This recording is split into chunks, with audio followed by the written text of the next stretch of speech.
سلام، چطورین؟ به ولاگ یوتیوب من خوش اومدین. من خیلی با خودم درگیر بودم که چجوری میتونم شروع کنم ولاگ گرفتن و اینا، چون اکثر کسایی که میان اینطوری ولاگ میگیرن میرن بیرون یا مثلا آرایش میکنن و اینا. خب من خیلی اهل آرایش نیستم و در حقیقت لوازم آرایشم اونجا گذاشتم، اصلا ندارم که بخوام اهلش باشم. فعلا تیکه تیکه باید بخرم. پس تصمیم گرفتم بیام با اون کاری که دوست دارم و ازش لذت میبرم و تو روزمره انجامش میدم شروع کنیم، که کاری نیست جز آشپزی. حالا امروز میخوام ماکارونی درست کنم، همزمان با هم حرف بزنیم و بگم که ما چجوری به هلند مهاجرت کردیم. مهاجرت قانونی به هلند 3 تا روش داره. غیر قانونی که مثل پناهندگی و اینا من کاری ندارم، روش استارتاپی، روش کاری و روش تحصیلی. روش استارتاپی پول خیلی زیادی میخواد و ما چون از روش یعنی هدفمون کاری یا تحصیلی بود، خیلی رو روش استارتاپی نرفتیم. اگه این دوتا جواب نمیداد بعد میرفتیم رو روش استارتاپی. مهاجرت کاری چه شکلیه؟ مهاجرت کاری شما باید از توی سایت IND اداره مهاجرت هلند، شرکت هایی که جز SKSM هستن و حالا زبونم نمیچرخه، های اسکیل مایگرنتن، یعنی شما تجربه کاری خیلی بالایی دارید و سابقه کاریتون جز یکی از چیزایی که اینجا بهشون احتیاج دارن و شما یه سه شرکت هستن که اسپانسرتون میشن، میتونید مصاحبه کاری بدید. حالا یا برید از توی سایت چیز رو پیدا کنید، شرکت ها رو دونه دونه پیدا کنید، برید تو سایت شرکت ها اپلای کنید، یا از تو آیندی برید از توی ایندید و لینکدین و اینا برید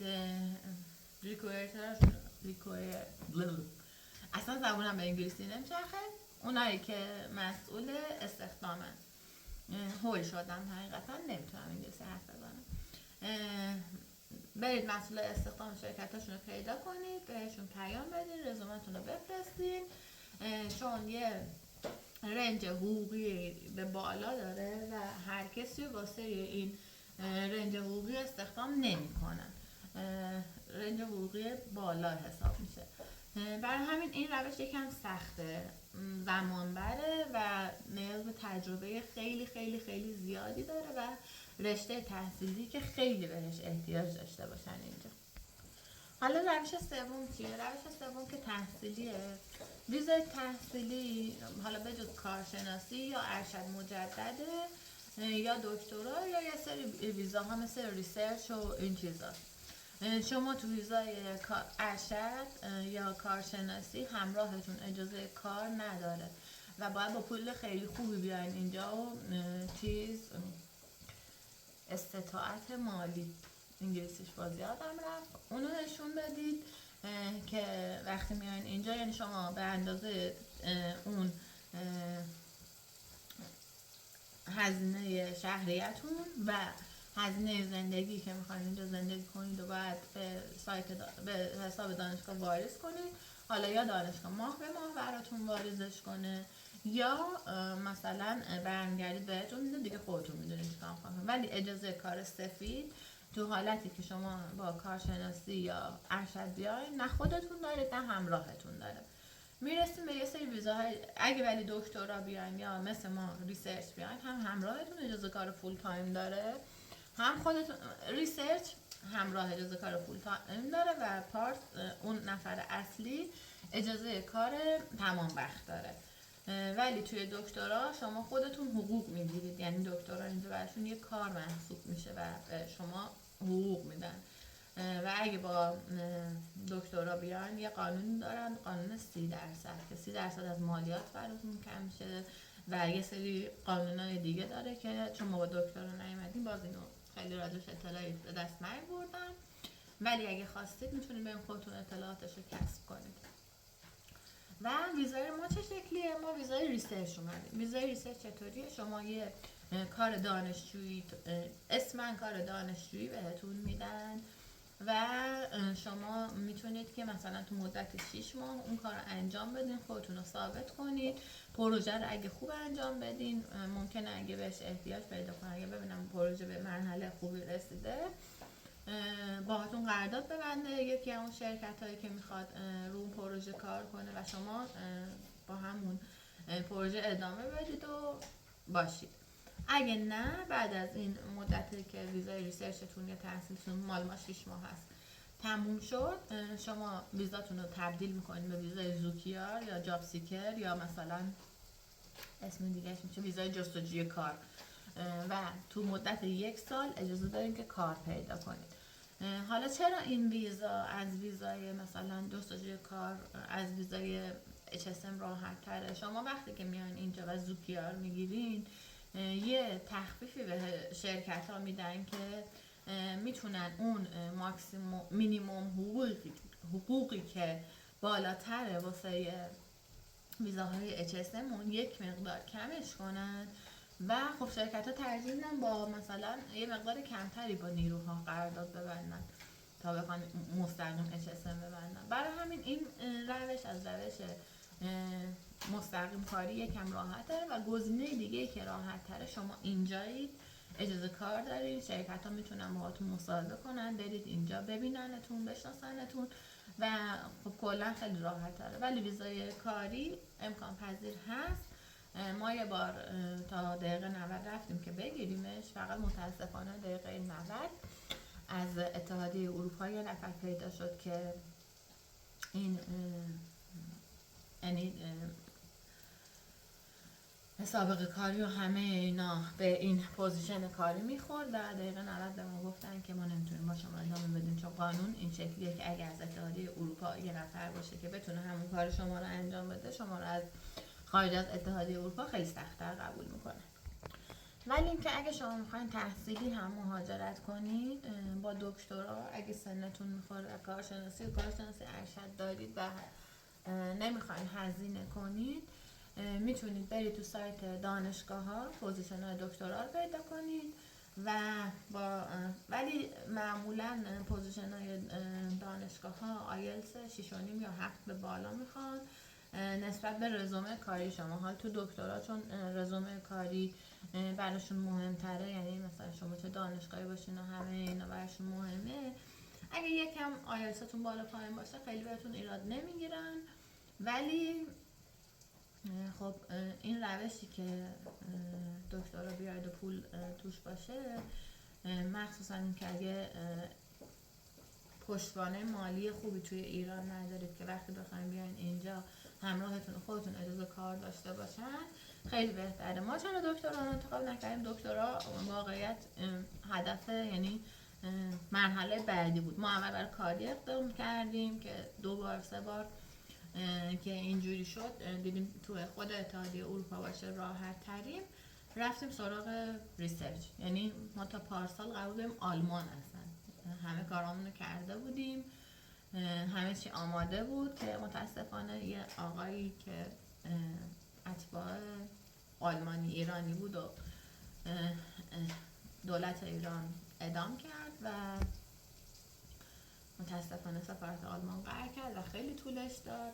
ما به یه نفر پول داده بودیم اونجا برامون کارامونو کنه، هی پول اضافه تر میخواست و دیگه ما در یه مرحله گفتیم که آقا ولش کن، ما اگه بخوایم انقدر هزینه کنیم همون پول رو میدیم کشوری که از اول دوست داشتیم بریم، یعنی هلند.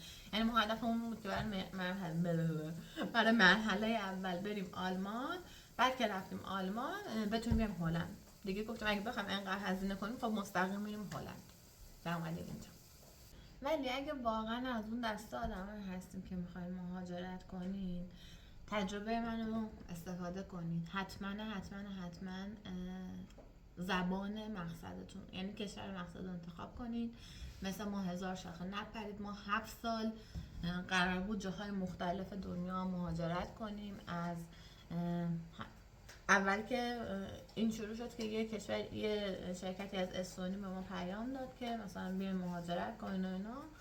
اون موقع ما خیلی اصلا قصد مهاجرت نداشتیم و اینطوری بودیم که حالا میریم و اینا. مصاحبه دادیم، قبول شدیم، ولی وقتی راجع به کشورش تحقیق کردیم دیدیم که آدمایی نیستیم که مثلا بریم اونجا مهاجرت کنیم و اینا. چند وقت بعد سوئد به ما پیام داد و متاسفانه توی سوئد رد شدیم به خاطر اینکه بعدها مثلا فهمیدیم، یعنی نفر اول که HR مصاحبه شرکت ها کلا 3 مرحله داره. مرحله اول HR، مرحله سوم فنیه. شما HR فنی رو که رد بشید یعنی تقریبا دیگه کارتون انجام شده است. میرسه مرحله سوم که مثلا راجع به حقوق و قرارداد و ایناست. ما تو واسه سوئد مصاحبه HR رو قبول شدیم. به مصاحبه فنی که رسیدیم، کسی که با هم مصاحبه فنی انجام داد یک مقدار متاسفانه نژاد پرست بود و موقعی که ما گفتیم از ایرانیم کلا قضیه براش چرخید. یعنی قبلش که برنامه، یعنی اون تصویری که داده بودن انجام دادیم، اولش داشت تعریف میکرد، بعد که پرسید اهل کجا اینو گفتیم کلا ورق برگشت و شروع کرد ایراد گرفتن و این چیزا و ردمون کرد دیگه. اینم اتفاقایی که ما با من ایرانی اکثرا باش برخوردیم. و مرحله آلمان هم که گفتم چی شد. خیلی کشورهای وسط بود. کانادا بود که چون اوضاع اقتصادش به هم ریخت، ما گفتیم خب اگه مثلا میخوان هرچند که اوضاع اقتصادی که میگم به هم ریخت مثل ایران قطعا به هم نریخته، ولی خب ما گفتیم اگه بخوایم دوباره با اوضاع اقتصادی و اینا بالا پایین و مثلا استرس و اینا پیش بریم، ترجیح میدیم که خب کشور خودمون موندیم داریم با سختی کمتر زندگی میکنم. چون ما اونجا خدایش وضعمون خوب بود، خونه داشتیم، ماشین داشتیم، حقوق خوب داشتیم و اصلا واسه مثلا